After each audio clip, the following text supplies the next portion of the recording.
Would you say it's about time for a Pan Those Eyeshadows update? I think it is time. Welcome back everybody, or welcome if you're new. My name is Alex. Over here on Alex vs Eyeshadow, we do a lot of panning content, focusing on using up what we have rather than being tempted to overspend or overconsume in this crazy world.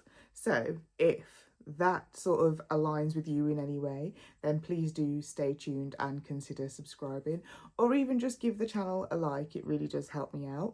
But without further ado, let's head into my very long awaited Pan Those Eyeshadows update. Just want to go through the rules that I follow in this project. So a lot of different creators do this a lot of different ways. I just randomly generate 5 eyeshadows from my collection using a spreadsheet where I have all of my eyeshadows logged in it, and I use them until I hit pan. This year I have added a caveat where if I've used the eyeshadow 20 times and I feel like I have no hope of hitting pan on it unless I keep it in for at least a million years, then I'm allowed to roll it out. I'm either finishing the eyeshadow or trying to hit 20 uses on it. And this eyeshadow has been in the project, I believe, since the very beginning of the project.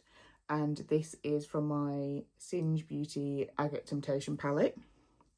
And the shade we are working on is this shade here, Plume, which is this moody deep dark green shade. And I think in the last video I said that I wasn't really getting on with this shade, but I've done a complete 180, as I feel like I do with products that I'm working on long term, is just a flip-flop between loving and hating them. And what I'm finding with this shadow is I just need to pack it on more. I need to not be scared, and I just need to go for it and pack it on, and then I get quite a lot of depth and darkness and moodiness from it, and it can be very enjoyable. See, like the first pass on that, it's quite thin, and I do think maybe this palette is getting a little bit older because it never used to quite be like that. So let me just build it up a little bit for you. That is Plume in the Agate Temptation palette there, and I am wearing it on my outer corner. Today you probably can't see because I've gone over it with all the shimmer, but I am wearing it today. That means that it has brought me to 4 uses since my last update on this shade, meaning that I've now used it 14 times in the project so far. And it is actually finally starting to look like there's something happening. There was just no change in this for so long. There was no wearing away of the embossing, but we are now finally starting to see a little bit of wearing away of the embossing and a little bit of a dip forming there. I am just trying to get to the 20 use goal on this one because I really just don't think I have any hope in a million years of ever getting pan on it in 20 or 40 or 100 uses. It tends to be the case for me with deep dark deepening up shades because they're not a shade that I use a lot of, although I have learnt that actually I need to start using a little bit more than I have to get the depth in my looks, although there's not a lot of depth in this look today, but that's okay. So you should have seen what it was looking like at the start of the project and what it's looking like now, and we just have 6 more uses on this one until we can roll it out and bring something new and exciting that I might stand a chance of hitting pan on. The next shade that we were working on is Temple Dust, and this is from my Nomad Cosmetics Witch City Salem palette. I always really enjoy the lenticular packaging on this.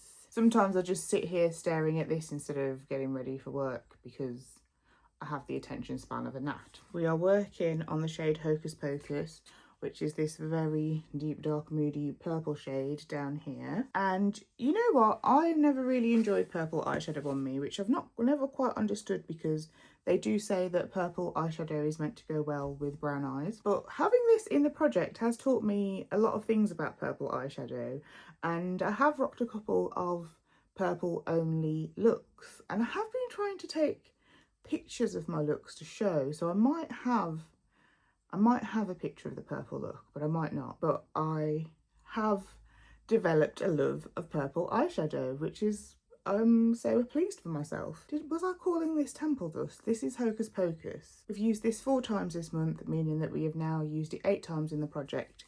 And again, as this is a deep dark shade, I do think that this will end up just being a shade that I use 20 times and then try and move on with my life. I don't think I'm going to hit pan on this in 20 goes. We are sort of wearing away the embossing that was on there. I can't even tell what it was. It looks like it might have been a fence. Anyway, we've worn away enough of the embossing for me to not be able to see what it is anymore, which, you know, sometimes that in itself is quite rewarding, to wear away some embossing, even though it is quite lovely to have these embossed shadows. I do really like that Nomad does that. I'm glad that this has ignited my love for purple eyeshadow and enjoying having it around. I accidentally called Hocus Pocus Temple Dust, which is the shadow from my Medusa palette, and this, I'm just being quite careful with this one, sorry, because one of the shades is just determined to sacrifice itself for the greater good. It's this one up here, Venom Veil.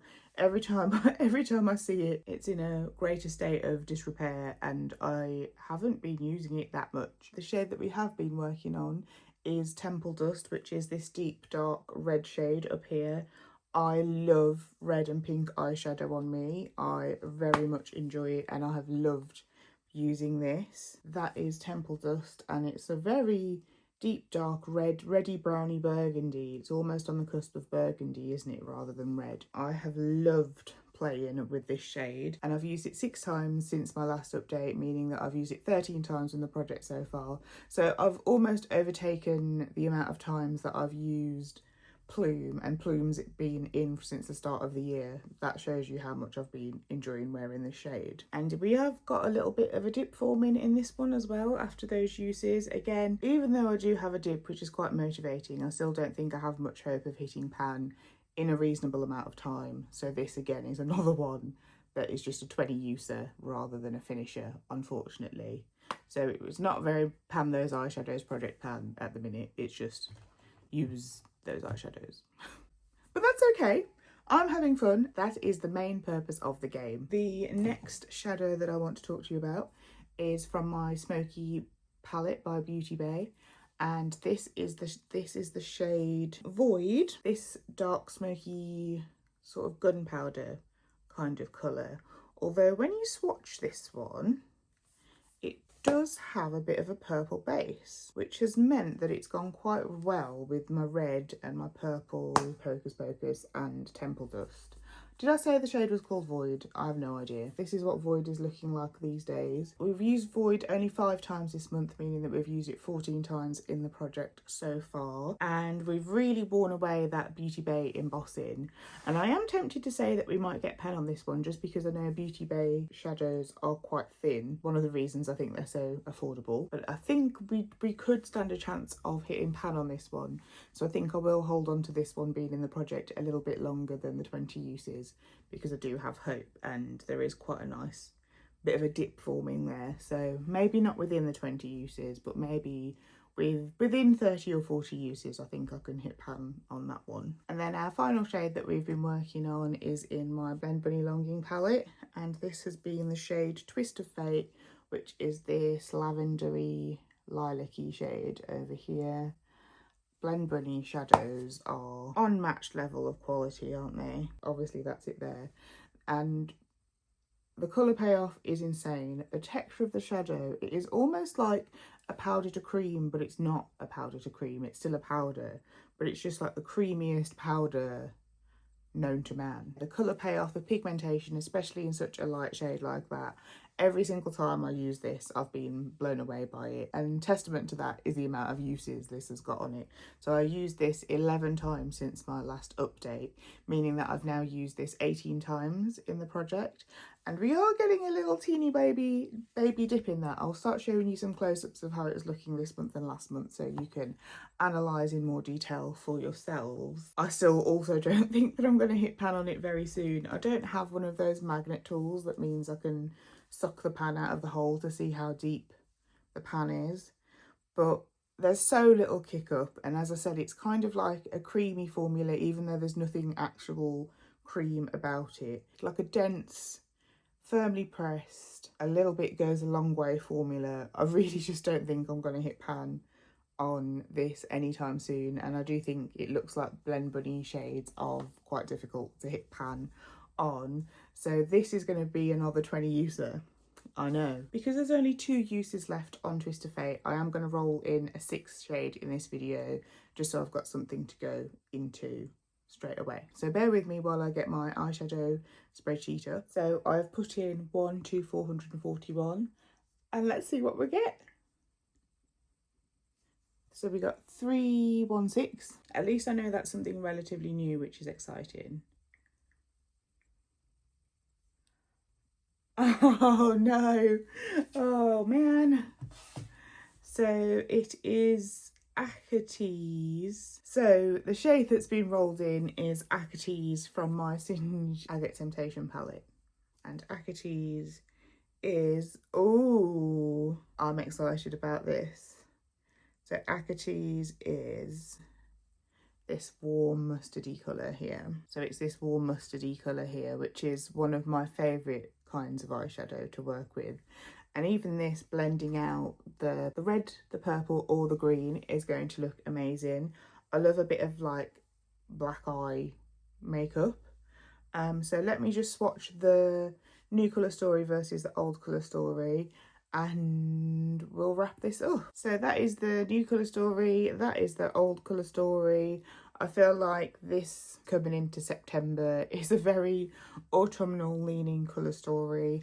I'm never really one to go with the seasons when I'm doing my eyeshadow. I tend to just go with what I feel like doing rather than what the seasons feel like doing, and that's a good job because my Pan Those Eyeshadows has never wanted to align with the season. I do have hopes that we could potentially get a pan in this shade because there's a lot more kick up in this versus what we had in Plume, and I do really like that palette. I'm glad that it's sticking around.